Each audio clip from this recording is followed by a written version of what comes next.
Yesu ashimwe, kambasuhuze mu izina rya Yesu. Ni amazina Narende Ndahiriwe, nkorera mu buyobozi bwa Posozi, itorero rya Nyaruhire riri mu murenge wa Rwemiyaga, akarere ka Nyagatare. Reka dusenge tujye mu ijambo ry'Imana. Turagushimye Mana isumba byose, tugushimiye iri jambo ryawe, tugushimiye kutugirira neza mwami w'abami, uko bwije uko bukeye. Reka iri jambo ryawe rigere mu bantu bose, reka iri jambo ryawe ryubake amago menshi, reka iri jambo ryawe risane amago yasenyutse, ijambo ryawe ryongere kubaka kandi no gutunganya amago yanze gutungana atungane kubera ijambo ryawe, mu izina ry'umwana wawe Yesu, amen. Ijambo ry'Imana tugiye kutangira, bavuze ngo ijambo ry'Imana, umutwe w'ijambo uravuga ngo umugore mwiza. Kuko ijambo ry'Imana rirambwira ngo abagore bakuru bajye bigisha abagore batoya kubaha abagabo babo no gukundisha abana kubaha Imana. Rero mpereye kuri iryo jambo tugiye kujya mu ijambo ry'Imana nise umugore mwiza. Umugore mwiza asate tubona mu ijambo ry'Imana.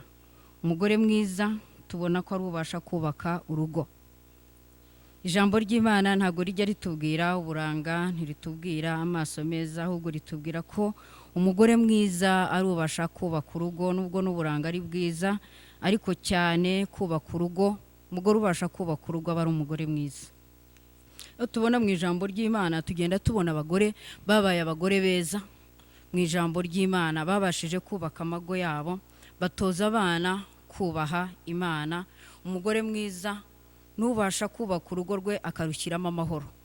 Ariko umugore wananiwe kubaka urugo rwe, navuga ngo ntabwo ari umugore mwiza. Umugore mwiza nubasha kubaka urugo rwe akarukomeza kandi akarwuzuzamo amahoro menshi.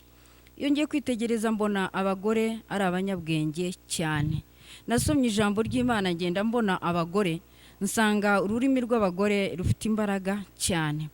Nitegereza Eva, nsanga ukuntu ururimi rwe rwagize imbaraga kuri Adamu, akava mu isezerano Imana yamuhaye. Nsanga abagore bafite imbaraga nyinshi mu rurimi. Nitegereza umugore umwe witwa Delila, ukuntu yavanye Samusoni mu isezerano akamubwira imbaraga ze nyinshi aho ziba. Nsanga abagore mu rurimi rwabo bafite imbaraga. Nitegereza abagore bavugishije indimi zabo bakazivugisha nabi, nsanga umugore yavugishije ururimi rwe neza yabasha kubaka urugo kandi rugakomera.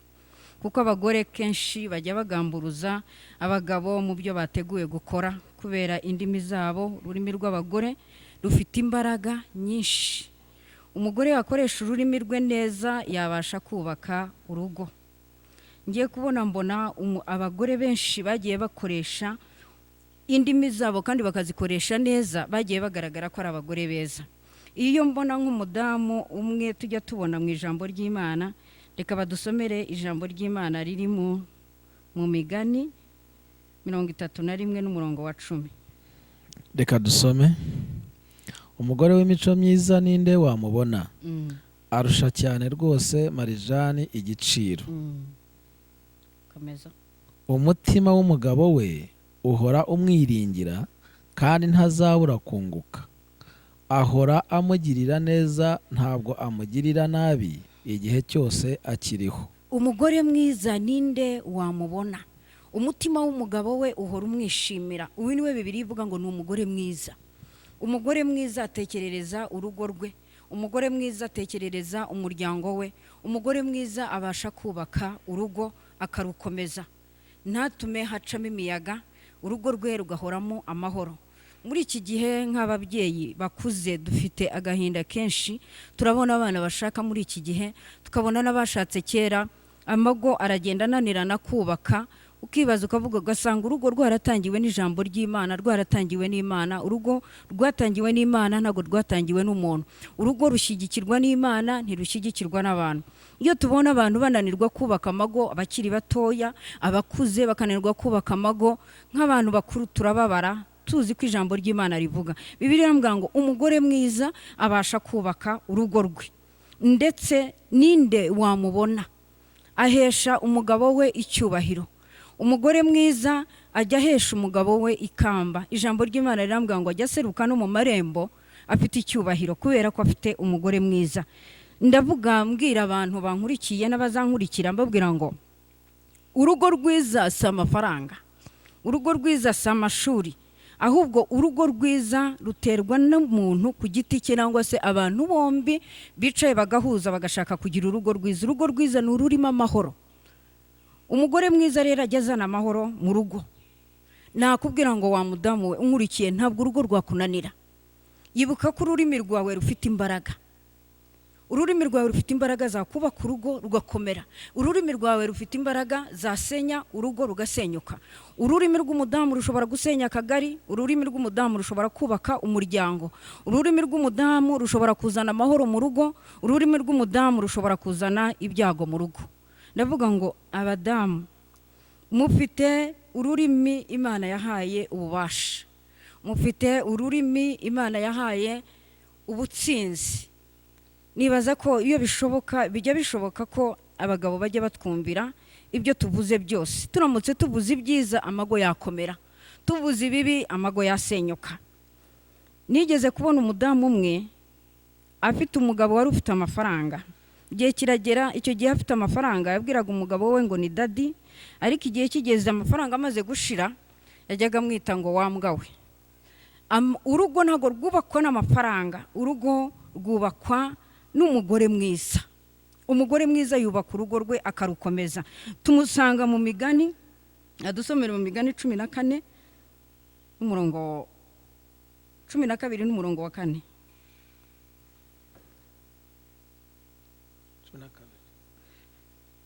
12 n'umurongo wa 4. Kadusome. Umugore w'ingeso nziza abera umugabo w'ikamba, ariko ukoze isoni ni nk'ikimungu kiri mu magufwa ye. Umugore w'ingeso nziza abera umugabo we ikamba. Aho agenda akagenda yambaye iryo kamba kuko afite umugore mwiza. Ndavuga ngo umugabo wawe nta muntu uzamuha icyubahiro utakimuhaye. Umugabo icyubahiro kihabwa n'umugore we, nta wundi umuntu ushobora kukimuha. Iyo wakimuhaye n'abandi barakimuha, iyo wakimwimye n'abandi barakimwima. Icyubahiro gihabwa n'umugore wawe. Aha guteretse niho n'abandi bazagushyira. Navuga ngo umugore mwiza ahesha umugabo we ikamba.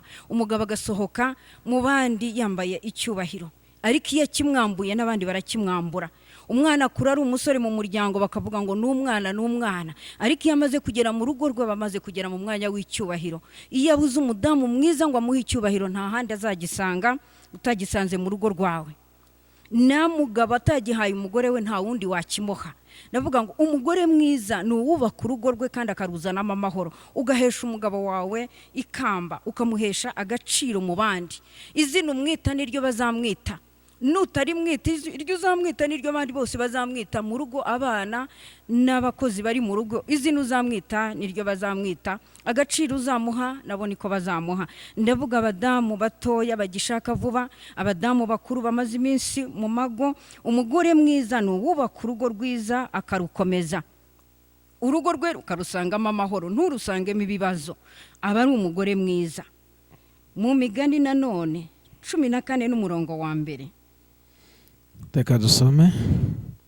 Umugore w'umutima wese yubaka urugo, ariko umupfu we ubwe ararusenya. Umugore w'umutima yubaka urugo, ariko umupfu we ubwe ararwisenyera. Tubonye amago asenyutse, turabana abana bakora divorce igihe kinini bikatubabaza.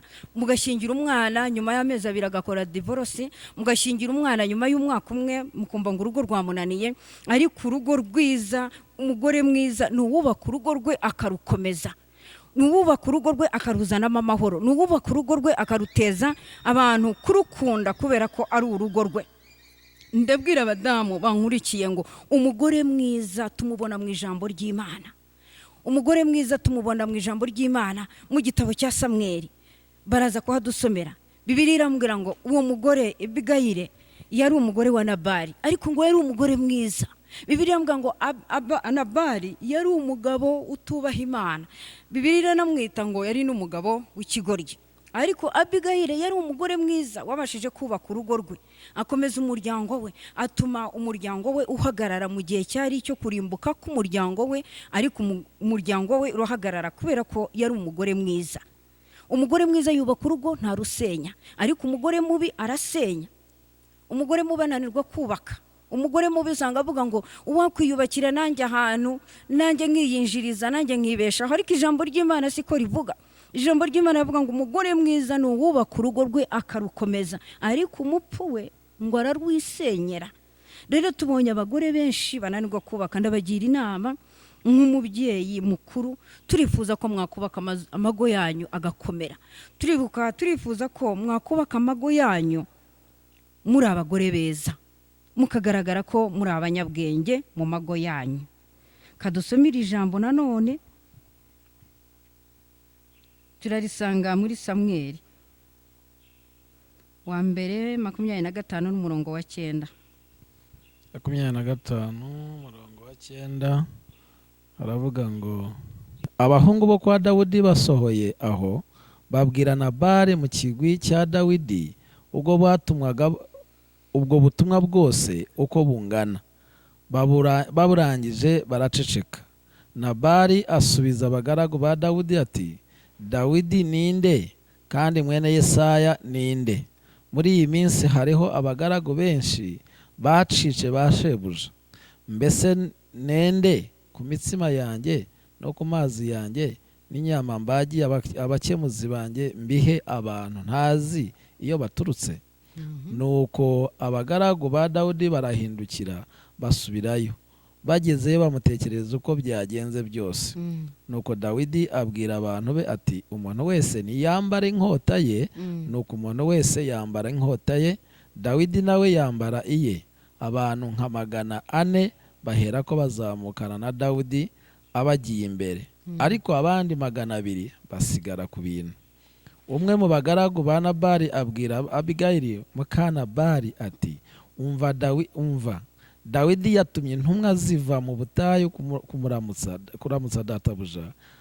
Ababonye arabakankamira, kandi abo bagabo batugiriye neza cyane, ntibadukoza isoni. Ntitwagira icyo tuzimiza igihe cyose twabaniye nabo tukiri mu rugishiro. Batubereye inkike ku manywa na nijoro, igihe cyose twabaniye nabo turagiye intama. Nuko none ubimenye utekereze icyo uri bukore, kuko bamaramaje kugirira nabi databuja n'urugo rwe rwose. Erega umuntu w'ikigoryi nk'uwo ntawagira icyo avugana nawe. Wumva iri jambo nendaga kuvuga. Ijambo ry'Imana rirambwira ngo Nabali yari ikigoryi. Abagaragu be babanye na Dawudi, ariko Nabali ntiyigeze yubaha ibyo abagaragu be bamubwiye. Abagaragu ba Dawudi baraza babwira Nabali, baravuga bati, Dawudi arashaka kumufungurira, arashaka kumugirira neza. Nabali ntabwo yigeze abiha agaciro. Ijambo ry'Imana rirambwira ngo Nabali ngo yari ikigoryi. Ariko reka mbabwire abantu bankurikira, hari ubwo wavuga uti, umugabo wanjye yaba adashobotse, umugabo wanjye yaba atari mwiza. Urugero reka turubone kuri Abigayili. Abigayili uyu nguyu yari afite umugabo mubi, yari afite umugabo udashobotse, yari afite umugabo utubaha Imana. Ariko Abigayili yaje kugaragara ko ari umugore mwiza urebye ibintu yakoze. Abigayili aravuga ati, uyu mugabo ntabwo ndi bumubwire ikibazo kigiye kubaho, kuko ndamuzi ntashoboka, ntiyumvikana. Ariko jyewe nk'umugore mwiza, reka nkwereke icyo ngiye gukora. Abigayili yabigenje ate umusomyi? 18. Nuko Abigayili agira vuba, yenda amarobe y'imitsima 200 n'imvumba 2 za vino n'inyama z'intama 5 zihiye n'ingero 5 z'ingano zikaranze n'amaseri 100 y'inzabibu zumye n'imibumbe 200 y'imbuto z'umutini, abihekesha indogobe. Abwira abagaragu ati, nimungi imbere mugende, ndaza mbakurikiye. Ariko ntiyabibwira umugabo we Nabali. Nuko akiri ku ndogobe amanuka mu muhora w'umusozi. Dawidi n'abantu be bamanuka bateganye ahura nabo. Kandi Dawidi yari yavuze ati, ni ukuri narindiye ubusa iby'iki kigabo byose cyari gifite mu butayu. Nihagira ikintu cyose cyo mu bintu bye ntihagire ibintu bye bizimira. Namugiriye ibyiza anyituye ibibi. Dawudi yari yamaramaje. Yego. Ntiburinda gucya hari umuhungu n'umwe musigiye mu bantu be, Imana izabimpore jyewe Dawidi ndetse bikabije. Nuko Abigayili abonye Dawidi ahuta ava ku ndogobe yikubita hasi imbere ye yubamye, amugwa ku birenge aravuga ati, Nyagasani, icyo cyaha aba ari jye gihereraho. Ndakwinginze ukundire umuja wawe, ungirire icyo nkubwira, wumva amagambo y'umuja wawe. Ndakwinginze Nyagasani, we kwita kuri icyo kigoryi Nabali, uko yitwa niko ari, izina ni ryo muntu. Nabali niryo zina rye, kandi ubupfu nibwo kamere ye. Ariko jyeweho umuja wawe sindakabona abagaragu bawe watumye Nyagasani. Aho ngaho Yesu ashimwe cyane. Ntabwo nenda kuvuga ko abagabo ari ibigoryi, ahubwo natangaga urugero rw'uyu mugabo. Uyu mugabo Bibiliya iravuga ngo yari ikigoryi, ariko yari afite umugore mwiza. Yari afite umugore uhagarariye umuryango, yari afite umugore uzi urugo, yari afite umugore mwiza, yaragiye ahagararira umuryango.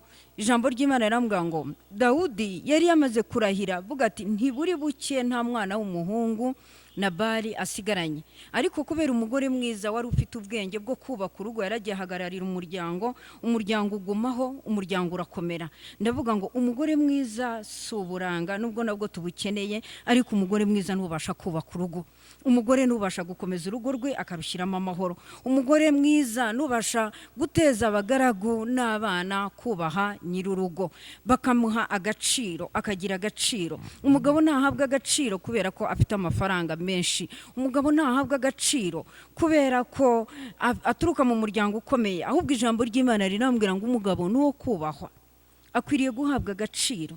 N'umugore nawe ni uwo kubahwa, nawe agahabwa agaciro. Umuntu atahaye mugenzi we agaciro nta wundi wakamuha. Izina utamwise nta wundi warimwita, iryo umwita niyaserutse mu marembo niryo bamwita. Bakobwa bacu bananiwe kubaka amago, ndababwira ngo ururimi rwawe rufite imbaraga zashobora kukubakira urugo. Ururimi rwawe rwaguhindurira umugabo akamera neza. Ubwiza bwawe bwo mu rurimi bwaguhesha amahoro mu rugo no mu muryango. Nimukomeze amago yanyu, nimukomeze amago yaragiye gusenyuka. Uwumvaga yenda kubireka nakomeze urugo rukomere. Uwumvaga yari yarabiretse ndakwifuriza gusubira mu rugo rwawe, ukagenda ukarwubaka, ukaba umugore mwiza, ugakomeza urugo rwawe n'urwawe. Zana ururimi rwiza. Mu Migani harambwira 15 ngo ururimi gusubizanye neza guhosha uburakari. Badamu mutangire kuzana indimi nziza, ururimi rwiza ruvuga neza, ruciye bugufi, mubashe kubaka amago yanyu. Mwizamuka cyane gusumba abagabo, nimwemere muce bugufi, abagabo babubahe, mwubaha abagabo, abagabo babakunde. Nifuzaga ko amago amera neza. Abankurikiye turacyakomeje kuvuga ku magambo yo kubaka amago, kuko nicyo kibazo kitwugarije nk'ababyeyi. Twebwe turabisengera kandi biratubabaje. Amago ari yasenyuka, amago ananirana kubakwa, kandi hari ijambo ry'Imana, kandi urugo rushyigikiwe n'Imana. Biratubabaza rero, turacyakomeje kuzajya tuganira namwe ku mwuka w'Imana azajya duha kuvuga aya magambo, tuzajya tubafasha. Yesu abaho umugisha. Reka dusenge. Turagushimye Mana isumba byose, tugushimiye iki kiganiro Mwami, komeza ubane natwe, utugirire neza, kandi n'abateze amatwi iki kiganiro kibubakire amago. Amago yari yarasenyutse uyubake, amago yaramaze gucika intege yongere gusubiramo imbaraga. Muragije abagabo n'abagore Mwami, ubakomeze babashe kubaka amago, kandi batoza abana babo kubaha Imana. Ubane nabo bagirire neza, ndabakuragije mu izina ry'umwana wawe Yesu.